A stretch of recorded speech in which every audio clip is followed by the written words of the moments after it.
안녕하세요. 오늘은 소방설비기사 전기 분야 과목 중에서 소방전기 일반 과목에 대한 핵심 이론 내용을 정리해 드리겠습니다. 소방전기 일반이라는 과목은 전기공학이라는 과목 전체에 해당되는 내용들을 다 포함하고 있습니다. 그러니까 자기학이라든지 회로이론, 그 다음에 전기기기, 송배전공학, 자동 제어 등 여러 가지 분야가 많이 있는데 그런 모든 분야를 다 포함하고 있는 내용이 소방전기 일반이라는 과목의 내용이 되겠습니다. 우선 소방전기 일반 내용 중에서 용어에 관련된 설명들이 먼저 나옵니다. 그래서 앞에 교재에 보시면 전기이론의 기초하고 나와 있는데 그 부분들이 소방전기 이론을 하는 데 있어서의 여러 가지 용어 설명들이 나옵니다. 첫 번째로 나와 있는 것이 전하라는 내용이 나오는데, 전하라는 말은 도선 내에 전류가 흐를 때 그 전류가 전기 입자로 이루어져 있는데 그 전기 입자를 전하라는 용어로 얘기할 수 있습니다. 그래서 전기 입자가 전하고 그 전하의 종류가 두 종류가 있는데 하나는 양전하, 하나는 음전하 이렇게 나눕니다. 그래서 양전하와 음전하로 나누고 전하 한 개가 가지고 있는 전기량들이 모여서 전류가 흐른다 이렇게 됩니다. 그래서 전하 한 개가 1쿨롱이라는 단위를 쓰는데 보통 전하는 퀀터티의 약자를 따서 Q라고 얘기를 하고 요거를 단위를 쿨롱 이렇게 얘기를 합니다. 그래서 1쿨롱의 그 전기 입자 하나가 가지고 있는 1쿨롱의 전하가 가지고 있는 전기량은 대략 6.25 곱하기 10의 18승계의 전기량을 가지고 있고 전자 한 개의 전기량은 1.602 곱하기 10의 마이너스 19승의 그 전기량을 가지고 있게 됩니다. 이 전하가 두 종류가 있다고 말씀드렸는데 하나는 플러스고 하나는 마이너스 전하를 갖게 됩니다. 근데 이게 플러스 입자하고 마이너스 입자는 항상 힘을 갖게 되는데 서로 작용하는 힘의 종류가 흡인력 또는 반발력 두 가지 종류를 가지고 있습니다. 그래서 전하가 가지고 있는 힘에 관련된 그 내용을 얘기한 법칙이 뭐냐면 쿠올롱의 법칙이라는 법칙이 있습니다. 쿠올롱의 법칙이 있는데 이 쿠올롱의 법칙이 전하 사이에 플러스 전하 마이너스 사이에 작용하는 힘의 관계를 나타내는 법칙이 쿠올롱의 법칙입니다. 그래서 이 법칙이 이 전하에 대해서는 가장 중요한 내용 중에 하나로 들어가는데 이 힘이 두 전하 사이에 같은 전하끼리는 반발력, 플러스 플러스끼리 또는 마이너스 마이너스끼리는 반발력, 서로 다른 극성에서는 흡인력 이렇게 작용을 해서 요 두 사이에 작용하는 힘의 크기가 KR제곱분의 Q1, Q2입니다. 이때 Q1, Q2가 플러스 또는 마이너스가 작용되는 두 개의 전하 사이에 작용하는 힘이 되겠습니다. 그래서 이 둘 사이에 작용하는 힘 관계를 나타내는 것입니다. 그래서 여기는 비례상수 K가 정해지고 이게 R제곱분의 Q1, Q2 두 전하 사이에 작용하는 힘이다.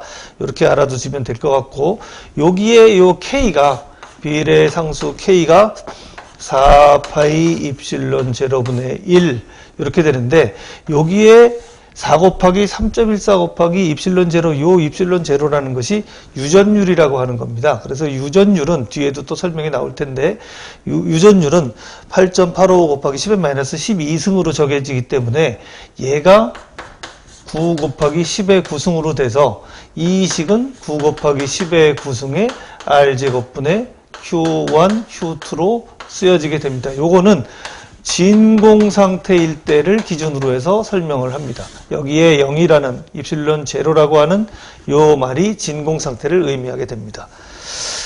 이 전하가 사실 아까도 말씀드렸지만 이 전하라는 것이 전기 입자라고 하는 내용이기 때문에 우리가 지금 알고 있는 전류, 도선 내에 흐르는 전류가 있다. 이 전류를 보통 I라고 쓰는데 전류는 이 전하들이 모여서 이동을 하면 전류가 되는 겁니다. 그래서 1초에 몇 쿨롱의 전하가 이동을 하느냐?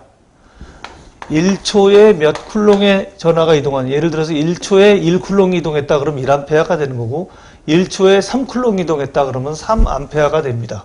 그래서 요거를 단위를 쓰니까 쿨롱 세크 해서 요 단위가 쿨롱 퍼 세크가 됩니다. 전류의 단위가 쿨롱 퍼 세크. 우리가 말하는 암페어와 같은 단위가 되는 겁니다. 그래서 요거를 좀 봐두시면 될 것 같고, 이 전류 입자를 밀어내는 힘이 전압이 됩니다. 우리가 이제 볼테이지라고 얘기하는데, 이 전류 입자를 밀어내는 힘을 전압이라고 하고, 보통 V라고 기호를 쓰고요. 이 전압이 전하 한 개를 밀어내는 힘인과 동시에 전하 한 개를 밀어내는데 얼마만큼 일을 하느냐 하는 것이 전압의 정의로 정해집니다. 그래서 이거를 Q분의 W, 전하 1쿨롱을 이동하는데 몇 줄의 일을 했느냐, 1쿨롱의 전하를 이동하는데 몇 줄의 일을 했느냐가 전압의 정의로 정해집니다. 얘가 그래서 줄 퍼 쿨롱 또는 우리가 알고 있는 전압 볼테이지 V, 요거와 같은 단위가 됩니다. 그래서 여기의 단위가 쿨롱 퍼 세크가 암페어, 줄 퍼 쿨롱이 볼트, 요거를 묻는 시험 문제가 자주 나옵니다. 그래서 요것도 단위가 같은 단위인지를 선택을 하는 문제가 나오니까 그것도 확인을 해주시면 좋을 것 같고요. 그 다음에 전기에서 또 하나의 중요한 요소가 저항입니다. 저항은 전류의 흐름을 방해하는 역할을 합니다. 전류의 흐름을 방해하는 역할을 하는데, 이 저항이 같은 물질이라도 가늘고 긴 A라는 물질이 있고 두껍고 짧은 A라는 물질이 있으면 어느 쪽이 저항이 클 것이냐 하는 것을 따져보면, 전기 입자가 이쪽으로 통과할 때 얘보다는 가늘고 긴 쪽이 통과하기가 어렵겠죠. 여기는 더 통과하기가 쉬울 거고 넓고 짧고 하니까 바로 통과합니다. 그러니까 이걸 저항의 입장에 보면 얘가 저항이 작은 거고 얘는 저항이 큰 거고 그렇게 되죠. 그래서 요거를 공식으로 따져보니까 저항 레지스터 R은 면적이 크면 클수록 면적과는 반비례하고, 이 길이, 이 면적이라는 게 이제 요 단면적을 얘기합니다. 여기 단면적. 그래서 면적이 크면 클수록 저항값이 작고 길이가 길면 길수록 저항값이 커진다. 그래서 요게 저항은 S분의 L, 요거를 S라고 안 쓰고 A라고 쓰는 경우도 간혹 있습니다. 이제. 그래서 S분의 L 수식으로 저항의 정의가 정해지고, 이 물질이 금이냐, 은이냐, 동이냐, 철이냐, 어떤 물질이냐에 따라서 이 물질이 가지고 있는 고유의 저항값이 다릅니다. 그래서 고유 저항률을 여기다가 곱해지면 이 저항의 기본 공식이 R은 low S분의 L이라는 공식으로 만들어집니다. 그래서 여기에 지금 앞에서 말씀드린 전하, Q, 전하, 전류, 전압, 저항에 관련된 용어의 설명, 정의, 요거를 잘 봐두고 단위에 관련된 내용들도 잘 보셔서 요 부분을 암기하시면 좋을 것 같습니다. 그리고 저항에 반대되는 얘기가, 얘는 저항이라고 하는 거는 전류가 얼마나 잘 흐르지 못하도록 만들어주는가 하는 그 정도를 나타내는 거고, 반대로 전류를 얼마나 잘 흘려보내느냐, 전류를 얼마나 잘 흘려보낼 수 있느냐 하는 정도를 나타내는 것은 저항의 반대 컨덕턴스라고 합니다. G라고 쓰고 저항과는 반대겠죠. 이렇게. 단위는 저항의 단위가 오음이고 얘는 모라고 씁니다. 모 또는 지멘스라고 얘기하기도 하고, 그래서 이 컨덕턴스는 저항에 반비례하는 거다. 거꾸로 R은 G분의 1이 되겠죠. 이것도 기억해 두시면 좋을 것 같습니다. 그래서 여기에 있는 내용을 좀 보시고 오른쪽에 있는 관련 기출 문제 그것도 한번 풀어보시면 이 내용에 관련된 내용이 이런 거구나 라고 이해하실 수 있을 것 같습니다. 자, 그 다음에 전기에서 제일 기본적인 법칙으로 오음의 법칙이 나옵니다. 오음의 법칙이 나오는데, 이 오음의 법칙은 전압과 전류와 저항의 관계를 나타내는 겁니다. 그런데 오음의 법칙에서 제일 기준되는 주어는 뭐냐면 전류입니다. 전류. 전기에서 가장 중심이 되는 얘기는 항상 전류입니다. 전류에 의해서 동작하고 전류 때문에 위험하고, 그렇기 때문에 항상 기준되는 주어는 전류를 생각하셔야 돼요. 그래서 오음의 법칙, 그러면 I는 도선에 흐르는 전류는 저항에는 반비례하고 전압에는 비례한다. 요 공식이 오음의 법칙의 핵심 내용입니다. 이거를 이제 수식을 옮겨서 V는 equal IR 하는데, V는 equal IR은 오음의 법칙의 부산물로 나오는 공식이라고 볼 수 있어요. 그래서 오음의 법칙을 설명할 때는 I는 R분의 V, 여기에서 V는 IR이 나온다, 이렇게 생각하시면 될 것 같습니다. 자, 그 다음에 저항이 있는데, 이 저항이 아까 말씀드린 대로 저항은 이제 이렇게 표시를 합니다. 이렇게 표시를 해서 전류가 이 부분에 들어오면 여기에 흐름의 방해를 받아서 전류의 흐름이 제한이 되는 그런 역할을 하게 되는 것이 이제 저항인데, 저항이 여러 개가 있을 경우에, 저항이 여러 개가 있을 경우에 이거를 연결을 하면 그 합성 저항은 어떻게 되느냐 하는 게 저항의 직병렬 연결입니다. 그래서 저항 여러 개를 직렬로 이렇게 연결했다. 직렬로 이렇게 연결하면 이게 R1, R2, R3 이렇게 연결을 하면 이게 직렬로 연결하는데, 요거는 저항값을 서로 다 더하면 되는 거죠. R의 X까지 다 더하면 이게 전체적으로 총 토탈 저항 값이, 합성 저항이 계산이 되는 거고, 이 저항이 이렇게 연결되면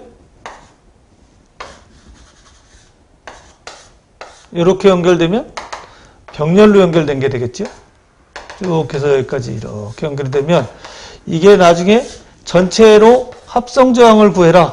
전체 합성 저항이 RT가 나오면 얘가 R1, R2, R3, R의 X까지 가면 이 전체 합성 저항은 직렬처럼 R1 더하기 2 더하기 3 이렇게 해서 쭉 더하는 것이 아니라 R1분의 1 더하기 R2분의 1 더하기 R3분의 1 이런 식으로 쭉 더해서 R의 X분의 1까지 더한 다음에 전체 분의 1 하면은 요게 병렬 저항의 합성 저항을 구하는 방법이 됩니다. 그런데 여기에서 주로 우리가 지금 여기서 공부하고자 하는 소방설비 기사 쪽에서 자주 나오는 병렬 저항의 개수는 많지 않아요. 많지 않고 자주 나오는 우리가 계산해서 필요한 거는 2개 정도 됩니다. 2개. 그래서 물론 이거는 기본적으로 알아야 되고, 요 2개 정도를 미리 풀면, 예를 들어서 R1분의 1 플러스 R2분의 1 분의 1 요거를 계산하면 R1 플러스 R2의 R1 곱하기 R2가 됩니다. 그래서 2개 있을 때는 바로 요 공식을 적용을 해서 이 단계를 거치지 말고 바로 요 공식을 적용을 해서 합성 저항을 구할 수 있는 그런 연습을 미리 해두시면 시험 문제, 기사 시험 문제를 이렇게 대할 때 시간을 많이 절약할 수 있습니다. 이게 이제 짧은 시간 동안에 여러 문제를 풀어야 되기 때문에 그 풀이하는 그 시간을 단축하는 것도 시험 그 준비하는 요령이라고 볼 수 있겠습니다. 그래서 제일 처음에 전기를 접하는 부분에서 수험생들이 항상 좀 어려워하는 부분이 이 합성 저항을 구해서 이 각 부분에 흐르는 전류를 구한다거나 아니면 각 저항에 걸리는 전압을 구한다거나 이런 부분에 대해서 굉장히 어려움을 느끼는데, 우선은 첫 번째 단계로 직렬과 병렬일 때 합성 저항을 잘 구할 수 있는 그 능력을 먼저 능력을 키우기 위해서 연습을 좀 하는 것이 중요합니다. 그 다음에 오음의 법칙을 조금 아까 이제 말씀을 드렸는데, 전기에서 가장 기본적으로 나오는 게 이제 오음의 법칙이라면, 그 다음에 두 번째는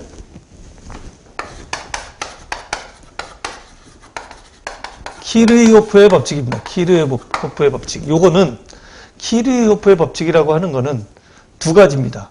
하나는 제1법칙, 하나는 제2법칙이 있는데 얘는 전류법칙, 또 하나는 전압법칙. 이렇게 두 가지가 있는데 전류법칙은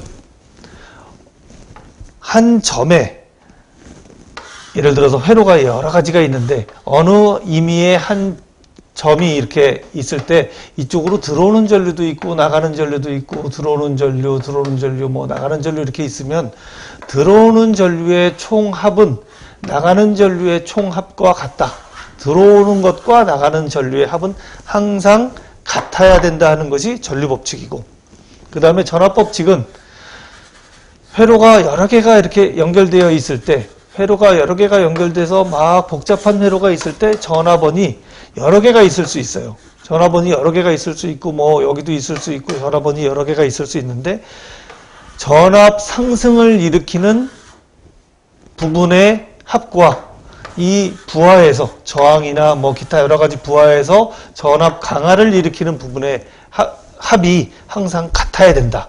그러니까 회로 내에서 전압 상승을 일으키는 부분과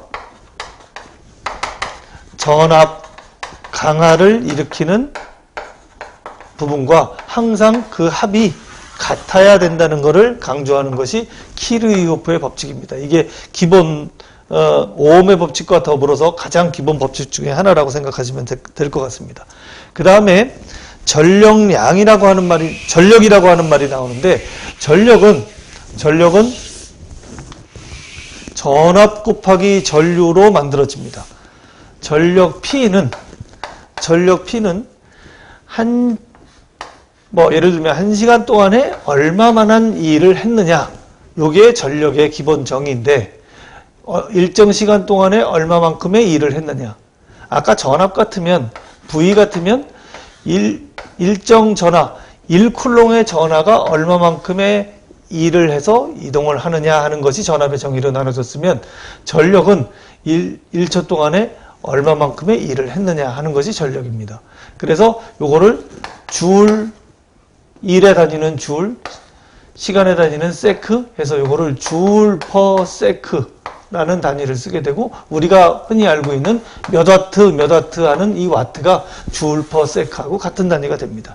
그러니까 아까 전류에서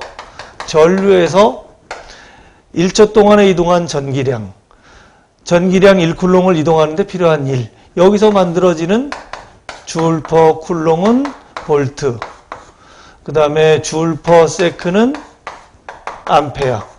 요 세 가지의 단위가 적정하게 연결되어 있는지를 묻는 문제가 시험 문제에 자주 나옵니다. 이게 물론 전력과 전압과 전류의 기본 정의를 나타내는 공식, 요것도 중요하고 여기와 더불어서 요거에 의해서 만들어진 이런 단위의 조합들도 중요하니까 요것도 반드시 여러분들이 알아둬야 될 내용입니다. 여기에서 전력을 여기서 보다시피 이 P는 T분의 W에서 T가 이쪽으로 넘어가면 일은 PT로 이루어지죠. 요게 P가 또 다른 단위로는 VI도 되고 I제곱 R로도 만들어지고 R분의 V제곱도 만들어져요. 여기에서 I제곱 R로 된 거는 오음의 법칙에서 나와 있는 V는 이퀄 IR, 얘는 I는 이퀄 R분의 V에서 만들어져서 이런 공식이 만들어집니다. 그래서 여기에서 전력량을 따질 때는 I제곱 RT, 그래서 저항의 일정한 전류가 일정 시간 동안 흐를 때 총 투입되는 에너지의 양은 얼마이냐, 이런 걸 물어보는 것이 전력량입니다. 전력량인데 요게 전력량을 물어볼 때 줄에 해당되는 단위가 만들어지고 얘가 와트고 얘는 세크니까 와트 세크 또는 줄, 다시 말해서 와트 곱하기 세크는 줄이다 라는 단위가 만들어지기도 합니다. 여기에서 줄의 단위, 일의 단위를 열량으로 환산한 것이 H는 열량, H는 이꼴 앞에 0.24를 곱해서 I제곱 RT의 공식으로 만들어져서 이 단위가 칼로리로 바뀝니다. 그러니까 줄을 칼로리로 바꿀 때 앞에 0.24를 곱해주면 칼로리의 단위로 바뀌는데 이 관계가 줄의 법칙이라고 할 수 있겠습니다. 전기에서 가장 기본적으로 쓰여지는 소자들이 있는데 그 전기에서 쓰여지는 소자, 말하자면 전기적 요소입니다. 전기적 요소가 두 가지가 있는데 하나는 능동 요소가 있고 하나는 수동 요소가 있습니다. 능동 요소는 전원을 얘기를 해요. 전압원 또는 전류원. 전압원과 전류원, 물론 전압원, 전류원이 교류와 직류 두 가지로 나누어지지만 어쨌든 전압원, 전류원 두 가지를 능동 요소라고 합니다. 이 요소들은 전류 입자를 본인이 직접 보내주는, 자기가 보내주는 역할을 하는 거고, 이 보내준 전기 입자를 사용하는 수동 요소, 일반적으로 우리가 얘기하는 부하입니다. 여기에는 종류가 세 가지가 있는데 R과 L과 C 세 가지가 있어요. 요 R은 우리가 얘기한 저항, L은 인덕턴스, C는 캐패시턴스. 이렇게 세 가지가 있는데 요 세 가지에 대해서 각각 기능을 알아봐야 되는데, 저항은 에너지를 소비하는 역할을 해요. 전기 입자가 들어오면 그 전기 입자에 의해서 에너지를 열 또는 빛으로 에너지를 소비하는 역할을 하고, 인덕턴스나 캐패시턴스는 전기 에너지가 들어오면 저장했다가 방출하는 역할을 해요. 그러니까 우리가 일반적으로 알고 있기를 저장했다 방출한다 그러면 배터리를 생각을 하는데 배터리의 기능을 가지고 있다고 생각하면 됩니다. 우리가 알고 있는 배터리는 캐패시턴스 C에 해당하는 요소가 됩니다. 인덕턴스도 에너지를 저장했다 방출하는데 얘는 전류의 형태로 에너지를 저장하는 거고, 이 캐패시턴스는 전압의 형태로 에너지를 저장합니다.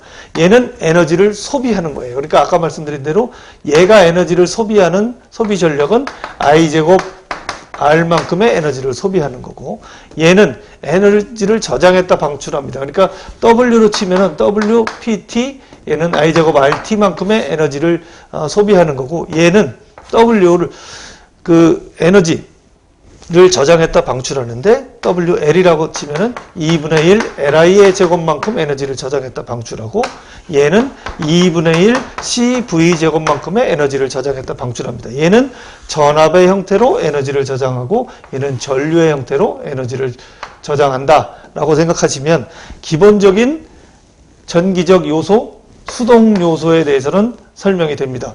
일반적으로 전기적 요소를 설명하시오 그러면 능동 요소보다는 수동 요소를 의미하는 경우가 많이 있어요. 그래서 전기적 요소를 설명하시라, 전기적 요소다 그러면은 우선은 전기 소자, 전기적 요소 그러면은 RLC 수동 소자를 설명합니다. 이건 이제 요소라고 썼는데 수동 소자라고, 능동 소자, 수동 소자 이렇게 설명을 합니다.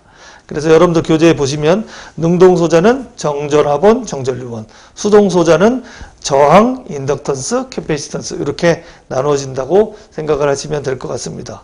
자, 앞에서 지금 전기의 기초 이론 부분을 제가 말씀을 드렸는데 중요한 기본적인 용어에 대한 설명이 여기까지 정리가 되겠습니다.